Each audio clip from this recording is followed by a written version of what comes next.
Chennai ராமபுரத்தில் metro rail கட்டுமான பணியின் போது கட்டுமானம் இடிந்து விழுந்து விபத்து ஏற்பட்டிருக்கிறது.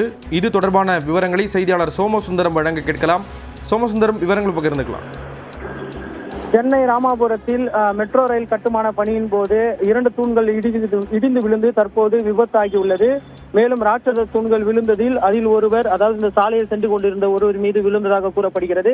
அவர் தற்போது இறந்துள்ளதாக போலீசார் தரப்பில் தகவல் தெரிவித்துள்ளனர். மேலும் 46 அடி உயரத்திலிருந்து இந்த 2 தூண்களும் மெட்ரோ பணியின் போது கீழே விழுந்ததில் இந்த பகுதியில் கடும் போக்குவரத்து நெரிசலானது தற்போது உண்டாகியுள்ளது. இதில் ஒருவர் சிக்கி இறந்ததாக தகவல் வெளியாகியுள்ள நிலையில் மேலும் தூணுக்கு அடியில் 2 சிக்கியுள்ளதாகவும் தகவல் வெளிவந்துள்ளது. மேலும் இந்த தூண் இடிந்து விழுந்ததுக்கு மாலையில் பெய்த கனமழையே காரணம் என முதற்கட்ட விசாரணையில் தெரிய வந்துள்ளது. மேலும் அந்த பகுதியில் இருந்த தூண்கள் அகற்றும் பணியில் போலீசார் ஈடுபட்டு வருகின்றனர். மேலும் சம்பவ இடத்தில் மெட்ரோ அதிகாரிகளும் வந்து பார்வையிட்டு வருகின்றனர் என்பது குறிப்பிடத்தக்கது. இதனால் இந்த பகுதியில் கடும் போக்குவரத்து நெரிசலானது உண்டாகியுள்ளது.